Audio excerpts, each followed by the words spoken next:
Cultural differences between Germany and Switzerland. During this semester, we have learned which aspects are most important when dealing with intercultural competence and intercultural communication. Understanding each other is of course necessary in order to make communication clear and easy. Therefore, learning the language is very important when dipping into foreign cultures.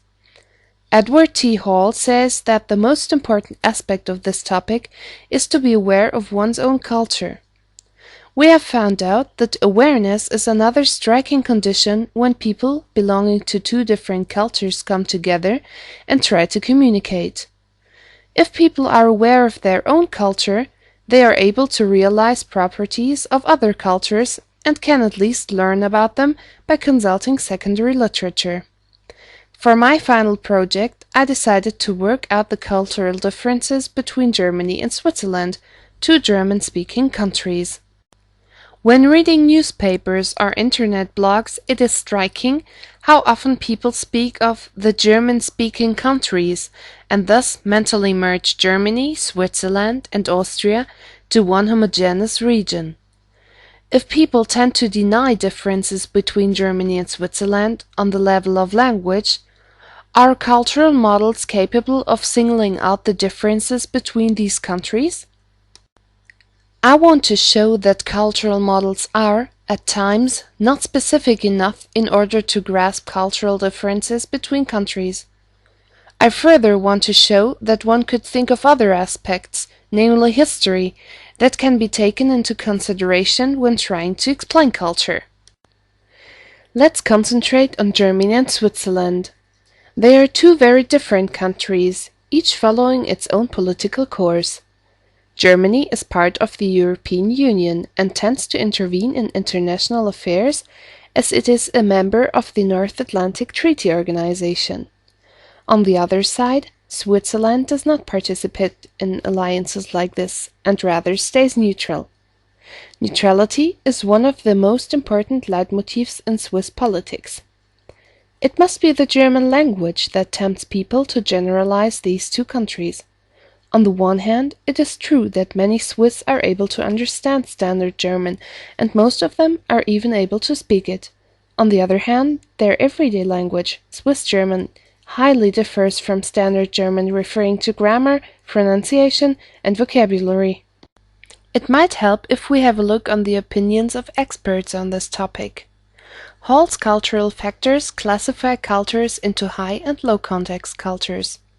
By evaluating the results of this classification, one can notice that, according to these factors, Germany and Switzerland correspond to each other. They tend to be highly territorial, they are both high context and also monochronic cultures. Consequently, Hall's model does not help us to perceive the cultural differences between these countries. However, Hofstede's cultural model is able to show these differences.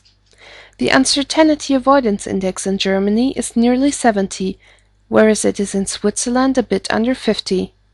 Switzerland has got an individualism index of 68. The world average is 43. Germany has got an individualism index of 60. Hofstede's model helps us to categorize differences between countries and seems to be more specific than Hall's concerning these two countries. This still does not tell us why two countries that are topographically so close vary in culture so much. Hofstede's results show the heterogeneity of German and Swiss culture. So, how can history help us to explain this heterogeneity? Switzerland has gained its autonomy very early, namely in 1291. At this time, it only contained 3 states and kept growing until 1798.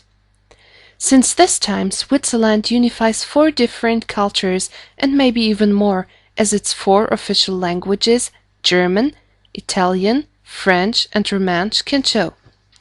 According to an interview with a Swiss friend of mine, the tension between these 4 groups is very strong, and they all have their own habits, beliefs, and languages. Interestingly, the country can be seen as culturally fragmented. By contrast, Germany does not have such a straightforward history.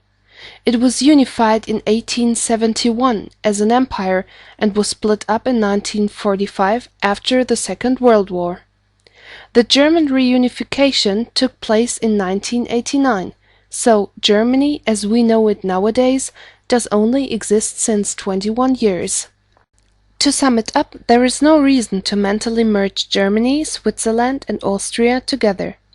Considering the historical and cultural backgrounds of these countries, it is clear why they cannot just be the same with slightly varying dialects.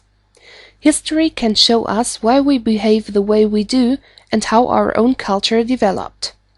History is also able to explain Hofstede's data. The high uncertainty avoidance index of Germany can be explained by its eventful political history. Switzerland's individualism index of 68 can be explained by its historical and current political course, and neutrality as a leitmotif.